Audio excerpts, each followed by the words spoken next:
The topic of his deliberation will be Central Bank Digital Currency and Financial Inclusion Challenges.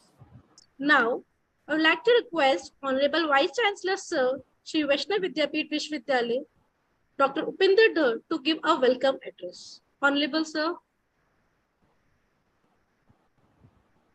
Good afternoon to all of you. Good afternoon, sir. Good afternoon. Very good afternoon. We started Udhbhavana a few years back with an intention to create a platform for inspiring each other, to facilitate in the development of academic ambience in the university. I'm happy that we are having Udhbhavana sessions regularly, and various faculty members from different disciplines have been taking initiative to share their ideas, share their knowledge with all other colleagues. In fact, it should give rise to new thoughts. It should encourage people to start thinking about how we can undertake research, how we can pick up the threads and see to it that new knowledge is created. After all, we are all working in a university, which should be the seat and center for creating knowledge. Not only creating, but also disseminating knowledge. So on Udhbhavana platform, one can share his or her own research. One can also share any good study done by anyone else, so that ideas are shared and many ideas sometimes click and give rise to a good study. Further on, deliberately, we have people from across disciplines in Udhbhavana, so that multidisciplinary thinking begins. Now, days are gone to when we used to restrict ourselves to a particular discipline only. Today, time has come to go beyond our boundaries, beyond horizons, collaborate with each other, and in the process, create and also co-create the new knowledge. In the process, add to the wisdom of all those who are regular participants of Udhbhavana. So I'm happy that today we are going to have the economic point of view, because economics is one of the very important social sciences. Whatever we do, economics is always involved. Economics cannot be taken out of any activity. So economics is very important, and it teaches us that how to handle finances effectively. It teaches us that how we can achieve our goals with effectiveness and efficiency. When we say efficiency, that is the minimum resources. When we say effectiveness, that is whatever we do it right. So I'm sure that by the end of this session, all of us will be richer in our understanding about the principles of economics. So we welcome Amit to this session, and I'm very much confident all of you will listen to him carefully and then ask intelligent questions. Thank you. Thank you, sir. Before inviting today's resource person, I would like to orient the august audience about today's resource person. Dr. Joshi is doctorate in economics and UGC NET qualified. He is a science graduate and MBA in finance and marketing. He has worked with MIT Ujjain as a faculty of MBA for 9 long years. Currently, he is working with Sri Vaishnav Vidyapith Vishwavidyalaya, Indore as a faculty of economics. He has also participated and presented papers in various international conferences. Now, I would like to invite Dr. Amit Joshi, Assistant Professor, Sri Vaishnav Institute of Social Science, Humanities and Arts, SVV Indore, to enlighten all of us with your wisdom words. Over to you, sir. Thank you, Prati madam. Thank you, Deepali madam. And thank you, BC sir. Am I audible to all of you clearly? Okay, okay. So today we are going to discuss on the topic of central bank digital currency and financial inclusion challenges. So anybody of you can tell me, anybody of you know what is the central bank digital currency and what is financial inclusion? Because this topic has got two subtopics, and then we are discussing about the challenges. So what prompted me to choose this topic is that in the recent budget of 2023, Madam Nirmala Sitharaman has quoted that India is going to launch their digital currency under the name of central bank digital currency. Now, when this currency is coming, the people they have come out that okay, this currency is going to boost the economy of the country, is going to be an auxiliary, it's going to help us in the financial inclusion. So that just give me an clue that I should go for a little bit of research. I should go for a study. How central bank digital currency can enhance, can accelerate the financial inclusion. Is it going to give a challenge or an opportunity for us? So my today's topic of discussion is focused on that. So just I would like to share the PPT on the screen, which I have made.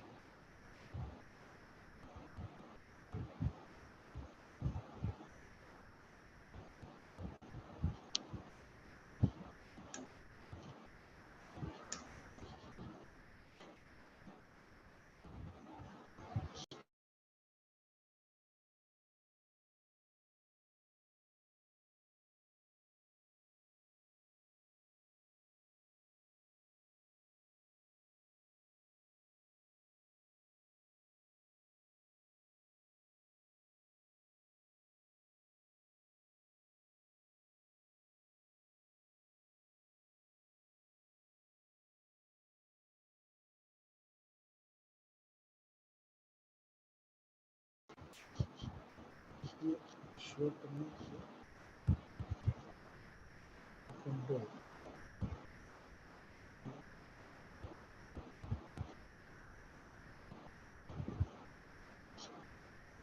now is this visible to all of you and my voice is coming? Yes, sir, your screen is visible.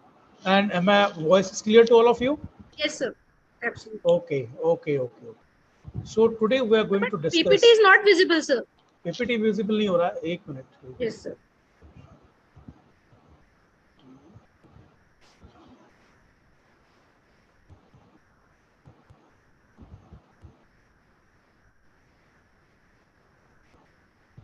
अभी देखिए आप लोग PPT. Yes, sir, it's visible. Okay, yes. Okay. Sir, इसको maximize, please. Maximize कर दूं इसको मैं. Yes, sir. Okay. And slideshow. Slideshow पे. Yes. Sir. So can we go ahead now? If it is visible to all of you. Yeah, Deepali madam, can we move ahead? No, sir. Your screen have a black screen is coming in your screen. It's visible. It's visible. Window. It's visible. हो गया? It's clearly visible. Now it's clear. Done? Is it done? Done. Yes, sir. You can go on, sir. So we are going ahead with the central bank's digital currency and financial inclusion challenges. With the Journal of Economic Literature codes E42, E51, E58, G21, G28, M21, O33 that I will discuss in the later half. If anybody asks me the question, I'll explain what this JEL code stands for. So this will be the flow of our presentation today. That is introduction, the concept of CBDC, its types, its modus operandi, rationale of this study, why I have taken this study, literature review, objectives, research methodology, analysis and finding, discussion and conclusion, and references. So first we have to understand the concept of CBDC. Here on, we'll call it a CBDC, that is Central Bank Digital Currencies. It is a digital form of a government issued currency that is not pegged to physical commodity. Dear friends, dear colleagues, you know that our country is running the fiat money. The fiat money is a money which usually RBI proposes, RBI launches into the market, and that is not backed against any of the commodity like gold or anything. It is only backed by the assurance of the issuer, that is the RBI. So CBDC will also be a part of that. Means when the government launches central bank digital currency, it will be just like a fiat money, which will be regulated and launched by the RBI. They are issued by central banks in case it is India. Of course, there are so many countries which have mentioned here. 81 countries representing over 90% of global GDP are exploring CBDCs. You see what is the condition today. And 81 countries among the world which are representing around 90% of global GDP, they are after the CBDC, central bank digital currency, and we are among one of them. So their role is to support financial services for a nation's government and its commercial banking. ये दोनों को support करने के लिए these CBDCs are being launched. So then the concept of financial inclusion, what is that? When CBDC is a currency which is having a digital format, then what is the financial inclusion? So financial inclusion is the concept of financial was first introduced in India in 2005 by the Reserve Bank of India. And financial inclusion is a method of offering banking and financial services to individual. Then what is the reason? What is the reason for CBDC? Why we are focusing on financial inclusion? Because our country is a country which is having very less amount of financial inclusion. Almost all 55 to 60% people are financially included. Those people who can avail the services of finances by opening their saving accounts with any of the bank. And believe me, any of the country where people are financially excluded cannot make a growth, cannot go for development, cannot grow for the GDP. You can take any of the country in the world which are doing very well, like US, China, Korea, Japan. The rate of financial inclusion is very high. Almost 100% financial inclusion is there in their country. Its aim is to provide basic financial services to all regardless of his or her income and earnings. See, banks, we all know that they open the account for their benefits only. They play the money, they do the business for the money and buy the money only. When it comes out giving services, they always keep a charges. And because they're also business institutions, why not they should charge? They will always charge for that. So, but because of these charges and all these things, the services are becoming dearer for the lower income group. And because of that, the people of rural background, the lower income group people, they hesitate to go for the bank. And even the banks are not much interested in opening their account. And just they are devoid of so many of the services, because once you are linked with the bank, your insurance covers come. Even the people, those who have got the market in this COVID-19, they got the benefit of financial benefits to the banks only. So we must have our people linked with the banks first. That is what is the concept of financial inclusion. So it aims to ensure that the poor and marginalized make the best use of their money and attain financial benefits. Financial benefits can be extended to the poorer people only with the help of banks, or only with the help of an intermediary, or only with the help of a channel. What is that channel? What is the channel is the only banks. Banks can serve this purpose. Now, for this purpose, to check financial inclusion index, the RBI has created an index, which is called as the financial inclusion index, and which has shown an improvement from 56.4% to 53.9% in 2021 across indices like access, usage, and equality. This index is based on the three major pillars. One is the access, how many people can access to the banks, how they uses the bank, and what is the equality purpose. And this is I have taken from the source of RBI report 2022. So right now, when we say that our index has got 56.4, it means that almost all 56.4% of the Indian people, they are financially included, and rest you can say that almost all 45.6% people are financially excluded till date. This is the condition of our country. Now, how this CBDC can help to increase the financial inclusion. Is it really going to increase the financial inclusion, or it is going to pose some more challenges for the financial inclusion? Because this is a new way of transaction. Now let us understand the CBDC, which is going to be launched by the government of India, and they have already launched it for the pilot project. It has been running among some different cities of India, 4 to 5 cities. So this e-rupee, which is the symbol, this e-rupee will be the symbol of digital currency, and it will have in two forms. One is the retail one, which will be called as e-rupee R, and another is the wholesale one, which we called as the e-rupee wholesale. Now this both the segments will be catering to the different segments of the people. E-retail is for the you and me, for the our people, for the purpose of individuals who want to transact through the digital currency. And this wholesale form of the digital currency will be dedicated to the commercial banks for their use and for their purpose. Here, an individual cannot interfere in it, and these people cannot interfere in this e-retail format. So this digital currency of India will be having two different formats. One is the retail format, which is for the common man, for the common people, for the individuals, and wholesale for the commercial banks and for the development banks and for the banking purpose for their transaction among themselves. So these are the two part of modus operandi of the CBDC in our country. Now let us focus on the retail e-rupee, because we are concerned with e-retail rupees. We have nothing to do with the wholesale e-rupee. So the first pilot project was launched in December 2022. This project has already been launched for a closed user group in a selected location. These selected locations were Bhubaneswar, Bangalore, Mumbai, Delhi, and Kolkata. They have asked some banks to launch this digital currency. With the help of them, they have already launched this pilot project. Now, 8 commercial banks, public and private, both were selected for launching this digital currency. Many of you nowadays must be getting a mail from HDFC Bank. So I have started getting that mail that if you want to open a digital bank wallet, you can contact with us, and we are going to give digital currency for that. Recently I've started getting the mail because the pilot project has been now extended to the other B class cities like Indore also. So, and HDFC is one of those banks, among one of those private banks, which is giving this. So these banks then selected individuals for trials. Like now, we are getting the mails as a trial, for trial. The digital e-rupee is in the form of a digital token. It will be in the form of a digital token, and the digital e-rupee is a legal tender. What it says, it will be a digital token. Means if you want to pay something through this e-rupee, digital e-rupee, you can pay it through a wallet, and this cannot be denied by anybody. This is a legal tender. Means the government of India, the RBI, the Supreme Court of India accept the payment and remittances in the form of the e-rupee.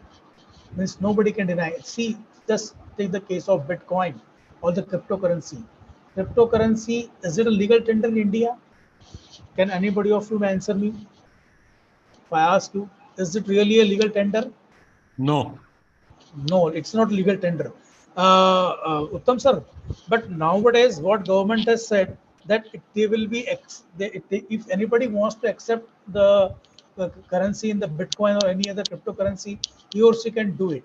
But openly, it is not a legal tender. If see Uttam Sharma sir wants to pay me in the terms of a Bitcoin, for example, and Amit Joshi is ready to accept that Bitcoin, then we can transact, we can settle the scores with the Bitcoin. But if I want to go to a place in the market of Rajwada and I say somebody, will you accept the Bitcoin? So he may be refusing, he may be accepting, may be refusing, depending on it, the dependency of demand and supply. So, but this digital e-rupee will be a legal tender, means nobody can deny it. So user can transact in e-rupee through a digital wallet issued by banks. Now here is the catch. Main thing is that if you want to transact through a central bank digital currency, you need to subscribe to a digital wallet. And that digital wallet will be given to you, authorized by the Reserve Bank of India, which is the Central Bank of India. And another person to whom you are giving this money will be going into the same digital wallet, or he or she must have the same wallet. And here the role of commercial banks are negligible. commercial banks will not be into the frame. They are nothing to do with it. Means once you subscribe to a CBDC, then you are transacting to a person who also has got a wallet, and this wallet to wallet transfer will take place. This is the moot point for me for considering the financial inclusion. Because in financial inclusion, the role of banks come as a prominent player, and they have played a very big role for including people in or connecting people with the banks. Now, how this e-wallet is going to help in the financial inclusion? That is the question with me. That is the moot question for me. So, e-rupee is the direct liability of central bank again. It's a direct liability of central bank. Otherwise, when we are transferring money from my account to your account using an UPI or using any of the mobile wallet like Paytm, the commercial banks rules come into the play. They are the party of it. Now here, commercial banks are going to do nothing with it. Directly, central bank is a party of it. Central bank is the issuer. He is the record keeper. He is the account holder. He is responsible for giving you the money. The question is that where is the financial inclusion? My question, rationale of study, why I have taken this study, which I am again quoting and quoting. So the arguments in favor of CBDC to enhance the financial inclusion is because when I have gone through the literature, so many of the people, I have few of them I have mentioned over here, they are favoring the financial inclusion. They are linking CBDC with the financial inclusion. But my question is, CBDC can improve access to digital financial services. Acceptable. All the literature, all the reviews, they say yes, because it is operated through a mobile network. It is operated through an internet with the laptops and with the digital devices. That's why they are going to increase the digital financial services. CBDC can digitize value chain. Yes, of course, because without digitalization we cannot move it to it. CBDC can help to enlarge digital economy. Yes, we are in the world of digital economy. The things are being paid for digitally. The government, all the people, they don't want to have the hard cash. They don't want to pay offline, so they would like to pay online. That's why the digital economy is enhancing. Then CBDC can enhance the efficiency of digital payments. It is going to enhance.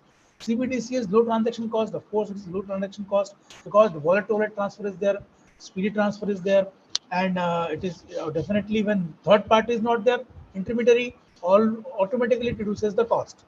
Then possibility of better financial inclusion. This is my question. How this can be done? Where the financial inclusion come into the place? That's why I have taken this topic to study.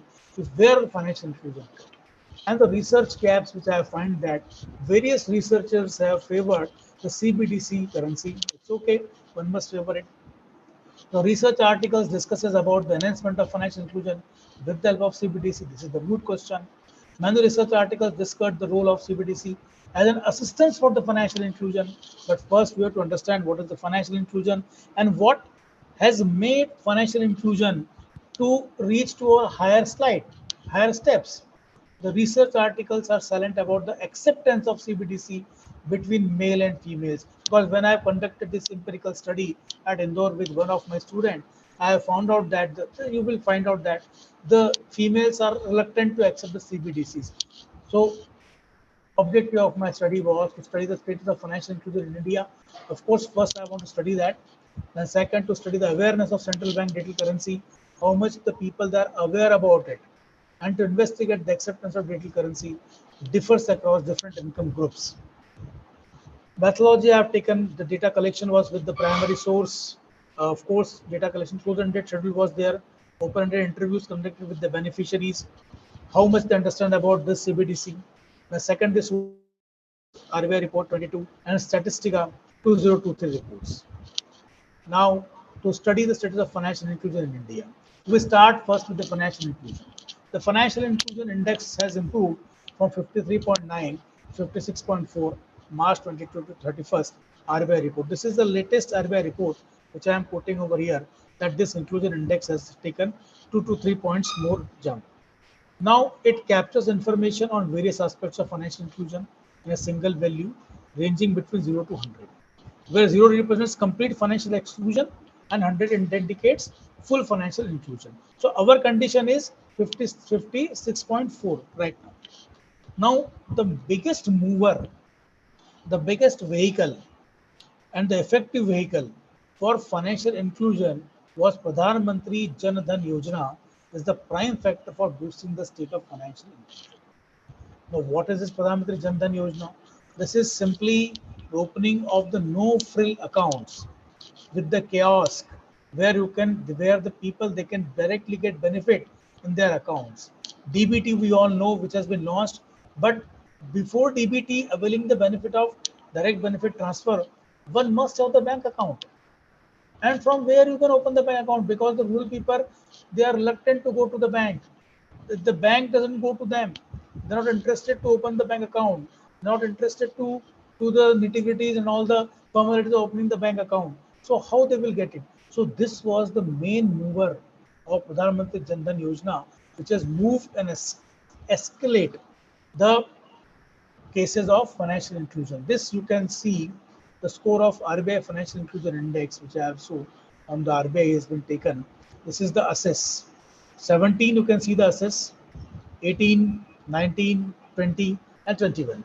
So 21, we are giving the more assess right now. And usage, quality, and financial index, financial inclusion index. So it is increasing day by day because the people they have opened the account at the kiosk. You have seen so small kiosks which have been authorized by the banks to open their account, and they are ready to go to the kiosk and do the transactions with the help of the kiosk. But why they're interested? Because some money has come to their account, and in the you can see in the greed, or you can see in the hope of getting some money from the government, which the state, whether it is state government or the central government, which announces time to time the benefits that you will be getting DBT in your account directly. The people used to go and open the account, and this has been the major driver for increasing the financial inclusion. This figure just show that the rural people, you can see the gear green, the how much accounts they have opened in 2021. As semi-urban, the cases like that. Urban areas we are going to have, because urban area people are already financially included, so much no new accounts have been opened. But as far as rural area is concerned, they have opened a lot of accounts, and because of this Jan Dhan Yojana. So my first objective was been studied, and I have come to know that because of the Pradhan Mantri Jan Dhan Yojana, the people have opened the account, and because they're getting so much benefits in their account, and that's why they have opened the account, and they have become a part of financial inclusion. They are financially included. Now my second objective was that to study the awareness about a central bank digital currency. Now the hypothesis they have taken that there is no significant difference between the perception of male and female regarding the need for digital currency, and alternative was that there is a difference. Male and female were the independent variable. Independent variable was awareness for the CBDC, and this was the data was not much skewed. This was almost all normal data, having 60% of the males, and females were 40% here. So findings of this objective was that an independent sample t-test I have taken, because my respondents were less than 30, conducted to compare the awareness about central bank digital currency, male and female. There was significant difference, a difference of 48, 2.619. The P probability value was 0.012. In the scores with mean score of male M 4.21, standard deviation 0.631 was higher than the female M 3.58, standard deviation 0.938. The magnitude of differences in the means were mean difference 0.630, 95% confidence level I have taken, and was significant. Hence, H1 is supported. So we say that when there is no significant difference, it's not like that.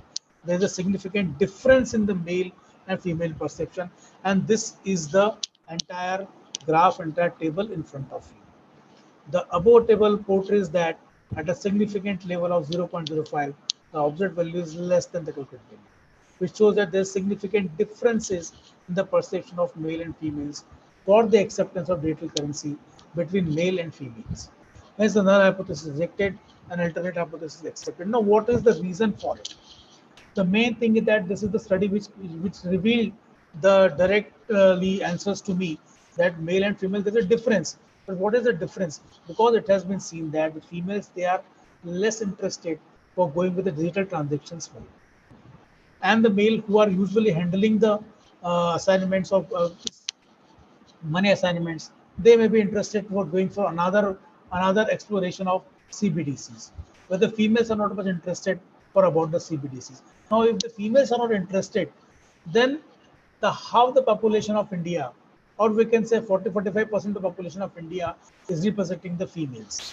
Then if this population is not interested for CBDC, then how CBDC can further aggravate the system of financial inclusion? Because the females are also part of this financial system. They are to be financially included. And those females who opened the account are opened in the lure of getting some benefits from the government, where the government cannot transfer any benefit directly to the CBDC wallets. Now, the third objective was that to investigate if the acceptance of digital currency differ across different income levels, because the income levels is an important aspect. So there is no significant difference in the acceptance of CBDC across different income levels. Yearly income we have taken below 2 lakh, between 2 to 5 lakh, above 5 lakhs.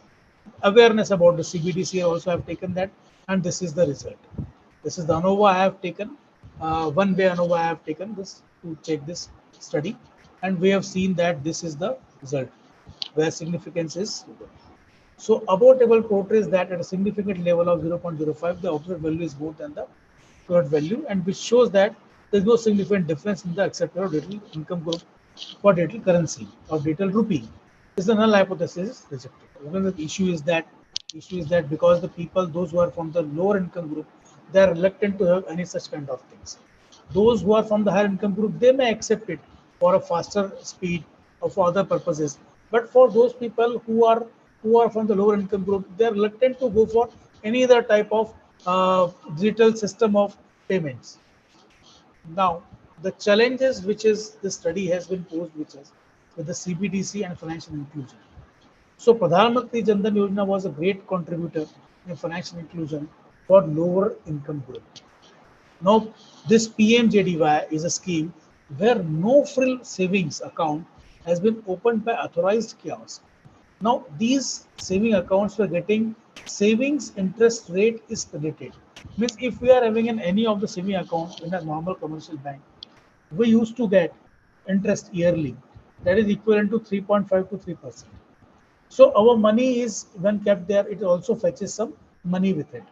But this CBDC wallet is not going to have any interest. If suppose if I take up a 10,000 rupees or 20,000 rupees in my CBDC wallet, it is not going to give me 3% or 4% rise in that, because there is no such system which has been running with the CBDC's wallet. So here saving interest has been created. There this is no type of such type of activity is going to be done with the CBDC. And CBDC is operated through a wallet controlled by RBI, which is not liable to create any interest, because RBI in this wallet is not going to give you any interest. So how you will fetch the interest of the people for the purpose of financial inclusion? A person who is of the higher income group may open an account with the CBDC and transact with the wallet. But those people who are belonging to a lower income group, for them, what is the fun in joining with this wallet? The currency which is credited to the wallet cannot be converted to normal currency.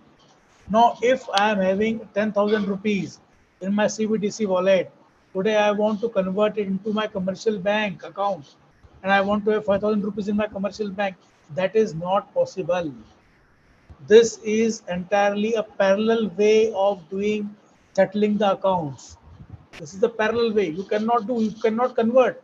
If today in my saving account, if HDFC in my salary account, if I having 15,000 rupees money, and I want to convert it to, or I want to convert my CBDC to this account, I will transfer it. It is not possible at all, because that money is dealt with by the commercial bank, where CBDC has been dealt by the RBI directly.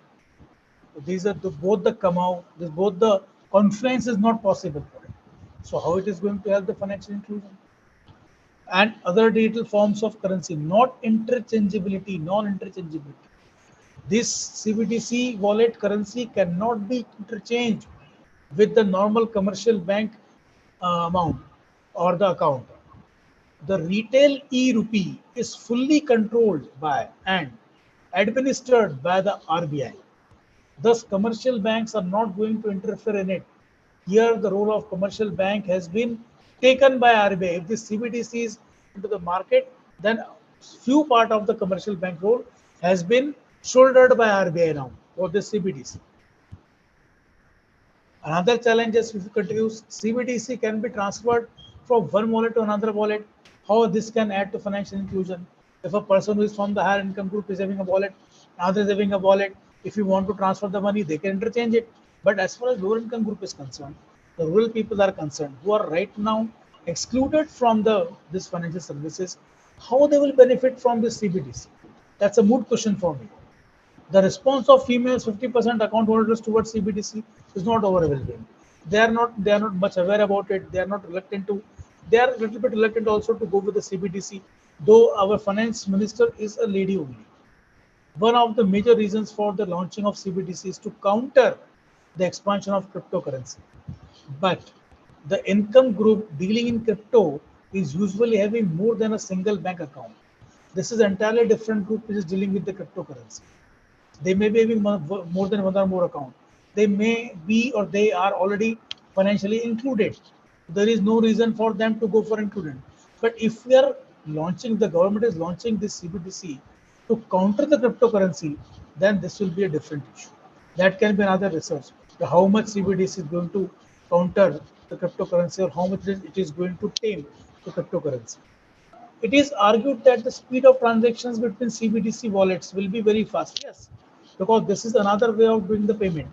The wallet speed, usually when we make a transaction through NEFT, it takes time because the gateways are there with the banks, and when the gateways are opened, the transaction takes place. So immediately it doesn't take place. But in case of CBDC, it will be very fast. You just move money from your wallet, it will be paid to another wallet. But the lower income group is not much bothered for the speed of the transaction. What is going to be benefit for the speed of the transaction here? Because they are not much interested in the speed of transaction. Rather, they are interested in the transactions only, and that too getting some money from other. So these are the challenges which I have faced. So if I find that how can we counter this CBDC? People they are saying, the researcher they are saying is going to help the financial inclusion. But financial inclusion all the way in Indian context is a very different aspect. And CBDC is a different aspect. So moving further ahead, if I go for the conclusion for this, oh, central bank digital currency may help commercial banks to share their workload for daily transactions. It may be possible if another parallel way of getting some money transactions are being opened, then they may reduce some workload of commercial banks. The wholesale version of central bank digital currency may help commercial banks in the call money market because when the bank branches, they are run short of the money. Usually they get the money from other banks, other bank branches, where we call them the call money. At the call they are getting this money with their branches. So this type of currency can be adjusted there. The wholesale currency, the other segment of the currency which is very fast moving movable currency, can be moved from one bank to other bank. The CBDC can be a boon for the CRR, SLR for the commercial banks because cash reserve ratio all the commercial banks has to keep with the RBI. Statutory liquidity ratio they also to maintain with the RBI. So there this CBDC can help in the wholesale segment of CBDC can help out there. And CBDC can be proved to be a boon for importers and exporters because of the speed of transaction. Yes, if you are having CBDC wallet and if this can be interchangeable with the international currency, so this can be helpful for them for imports and exporters as well for making transactions abroad. Offline, offshore transactions they can be done easily with the speed. The good options for the remittances from abroad. If somebody wants to pay some money to the people who are parents and relatives abroad who are sitting abroad, they can use CBDC wallet and they can transfer the money from there to India. Reduce dependency of cash. Yes, of course, it will reduce dependency on cash and reduce settlement risk, and speedy settlements can take place because this will be another way, encrypted way of sending money currency from one wallet to another wallet. Then my references which I have taken here is the Rosalie Peterson Circular Economy Central Bank. It's available assessed on this June. Priyadarshini, DCAR and Sabyasachi Central Banking Currency. It's a critical issue in the Indian perspective. Rao Srinivas R14, the role of retail banking in India, Indian economy, International Journal of Engineering and Research. And these are the references which I have studied and I have gone through it. They're also with the bibliography. Now this is the time for any question. So I'll just end up over here, not taking much of your time.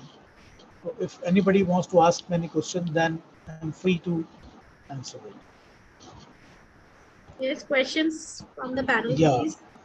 Yeah, I do have a question, Dr. Amit, to you. Yes. First of all, it's really a nice presentation that you have covered here. Something is missing there. One, if you can go back to your objectives, you have three objectives in your study. Yes. Should I open that? Yeah, yes, of course.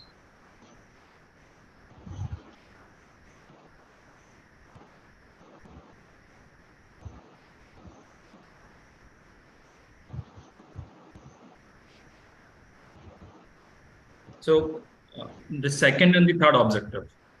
Okay. So this was second objective, sir.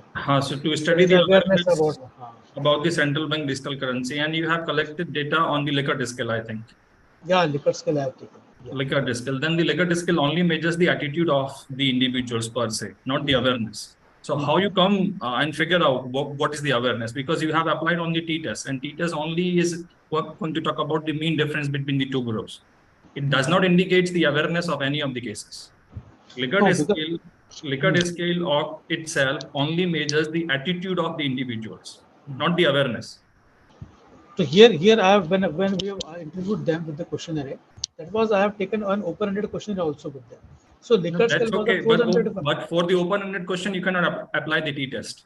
Yeah, but when we have taken the perception of these people, And then you check the perception, and that to the perception, the mean differences of the perception. That the mean difference of the perception does not include to the awareness. So the objective is not been accomplished as far the t-test is concerned. One, can you go back to your third objective? Okay.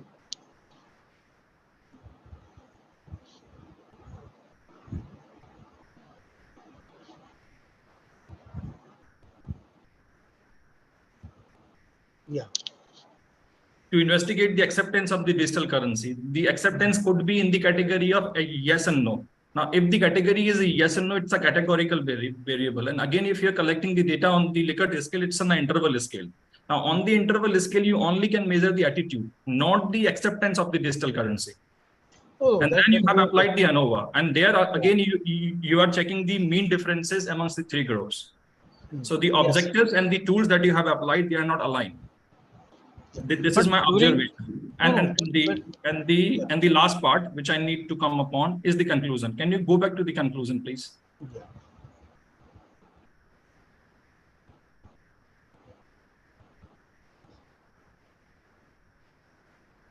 Yeah, this is the first one. None of your conclusion is supporting your study. These are your hunches. They are not the outcomes of your results. Whatever that you have concluded in your study, it should be confined to your objectives. What you are concluding, what you did in your research and what you are concluding, they are not aligned. Sir, basically, when we have done this study, we also gone for the second database. And that's okay. That's okay. But you have the objectives of your study three. You have very categorically, you have mentioned in your research that you have three objectives. Now you can only conclude to your research. You cannot conclude apart from your research, which was not the scope of your study. These are basically challenges also we are facing. No, that's okay. Challenges that you are facing. No. But if you are going with the research and you have a categorically, you have listed out three objectives. One, the objectives and the tools that you have applied, they are not aligned. Second, the conclusion is not aligned to your objectives. You cannot conclude apart from what is available in the Google general domain. You can only conclude the things which is there as part of your research is concerned. These are my observations and the suggestions for the improvements. Sir, but one thing I would like to say here that when I've taken this study, the study was very focused on 2-3 objectives basically. But later on, when I find out that these study, apart from these things, when we have gone to the second database also, we have seen that these are also problems and challenges which has been addressed, which are supposed to be addressed by the people. So they are that still is open. not the, That's not the objective of your research. That is what I'm talking about. What objective has been already been accomplished. You can only conclude what was the findings of your study. You cannot conclude beyond the findings of your study. And the conclusion which you have, depicted over here, they were the beyonds of your scope of your study. That is what I'm saying. These objectives or these lines which I have quoted in this conclusion, they are still open. Means these are my questions to the society. No, I'm not talking about the challenges. I'm talking about the conclusion of your research, that you did a research, you concluded the research, but the conclusion is not aligned with the findings of the research. That is my summation. Okay. Any other Thank you, sir. Thank you, Singh sir. Thank you, Joshi sir. Okay. Thank you. Now we are coming close to the end of this program. May I now request Dr. Shobha Jain, Associate Professor, Department of Mathematics, Sri Vaishnav Institute of Science, Sri Vaishnav Vidyapith Vishwavidyalaya Indore, to propose words of thanks. Over to you, ma'am. Thank you, ma'am. Good afternoon, everyone. The 11th session of Udhbhavana is getting over. It's my pleasure to deliver the words of thanks. Very special and heartfelt thanks to our distinguished speaker, Dr. Amit Joshi, Assistant Professor, Shri Vaishnav Institute of Social Science, Humanities and Arts, Indore, for accepting our invitation and being here with us. It's really an opportunity to listen him on central bank, digital currency, and financial inclusion challenges. I express my gratitude to Honorable Vice Chancellor Dr. Upinder Dhar for providing direction and encouragement for the academic forum Udhbhavana. Such programs will provide a platform for interdisciplinary research in the university. I extend my heartfelt thanks to Rector and Dean FDSR Dr. Santosh Dhar. I recall an inspiring quote: research is to see what everybody else has seen and to think what nobody else has thought. I thank our coordinator, Dr. Uttam Shema, for always supporting and guiding us for the event. And I would also like to thank and acknowledge our gratitude to all HOIs, HODs, faculty members of Shri Vaishnav Vidyapith Vishwavidyalaya for being part of this event. Thank you. Thank you, ma'am. Thank you, ma'am. Thank you, all of us. Thank you all for giving your valuable time. It concludes the session. Thank you. Thank you, sir. Thank you, madam. Thank you.